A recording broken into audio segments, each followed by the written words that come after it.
Hello నమస్తే అండి. Welcome back to my channel Soumya Katuri. ఈరోజు మళ్ళీ కొత్త వీడియోతో ముందుకు వచ్చేసాను. వీడియోలోకి వెళ్ళిపోయే ముందు నా ఛానల్ని మొదటిసారి చూస్తున్న వారైతే please like, share and subscribe చేసి నన్ను సపోర్ట్ చేస్తానని అనుకుంటున్నాను. ఓకే అండి, చలో మరి వీడియోలోకి వెళ్ళిపోదామా? చలో. ఈరోజు వీడియోకి ఎంతమంది లైక్స్ అండ్ కామెంట్స్ ఇస్తారో చూస్తానండి. అయితే ఈరోజు వీడియో వచ్చేసి వడియాలండి. అందరూ ఒక్కో రకంగా చేసుకుంటూ ఉంటారు. దానికోసం నేను బియ్యాన్ని నానబెట్టి మంచిగా రవ్వలాగా పట్టించుకొని వచ్చానండి, ఆరబోసి.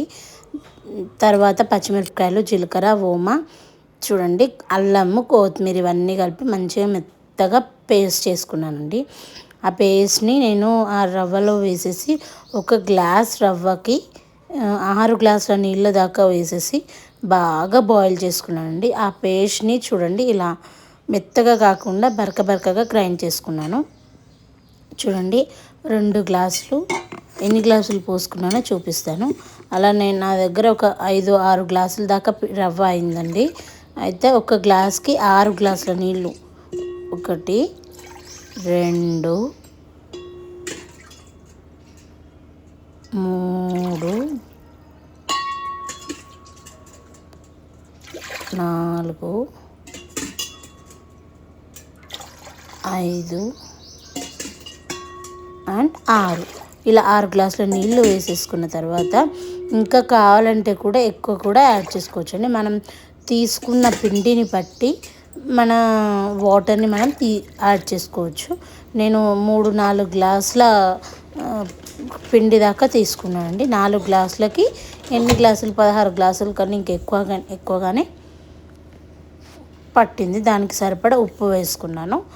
వాటర్కి సరిపడా ఒక గ్లాస్ రవ్వకి 6 గ్లాసుల నుండి 8 గ్లాసుల దాకా వేసుకోవచ్చండి. అలా వేసుకొని బాగా బాయిల్ అయ్యే వరకు వెయిట్ చేయాలి. చూడండి, సాల్ట్ కరిగే వరకు ఒకసారి అలా తిప్పుతున్నాను వాటర్ని. ఆల్రెడీ స్టవ్ అంటించేసి గిన్నె స్టవ్ మీద పెట్టేశాను. ఇది వేరేదండి. సేమ్ అలాగే ఆ గిన్నె సరిపోకపోతే ఇంకో గిన్నెలో కూడా నేను యాడ్ చేసుకున్నాను. అలా 2 గిన్నెలలో పెట్టుకున్నాను. చూడండి, రవ్వని ఇలా కొలుచుకున్నానండి నేను ఈ గిన్నెతోని. అలా కొలిచేసుకొని మంచిగా మొత్తం ఆ గిన్నెతోని నేను ఒక చేతితోని రవ్వ వేసుకుంటూ ఇంకో చేతితోని స్పూన్తోని కలుపుతూ ఉండాలండి. అది ప్రాసెస్ అండి.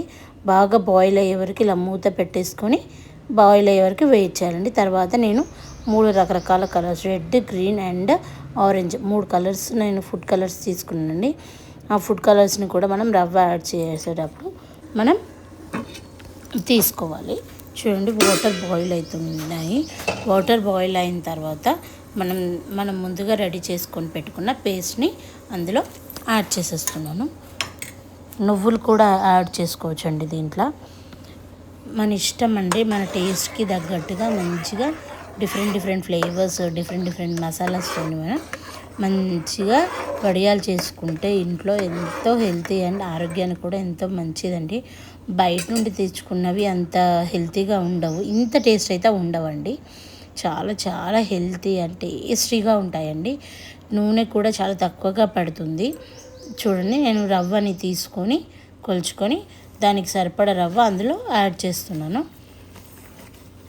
బాగా కలుపుకోవాలండి, లేకపోతే ముద్దలాగా ఉండల్లాగా అయిపోతుంది. అలాంటి పల్చని పదార్థం లాంటిది తీసుకొని బాగా మంచిగా అంతా కలిసేటట్టు కలుపుకోవాలి. వీడియోలో చూపిస్తున్నట్టు ఫాస్ట్గా కలపకపోతే ఉండల్లాగా అయిపోతుందండి.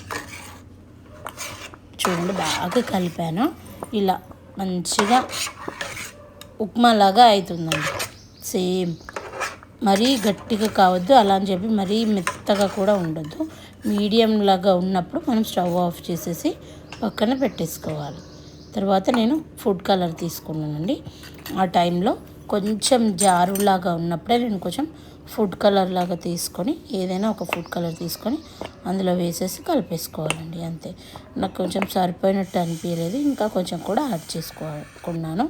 అలాగే 3 ఫుడ్ కలర్స్ 3 డిఫరెంట్ గిన్నెలలో చేసుకొని నేను రెడీ చేసి పెట్టుకున్నాను.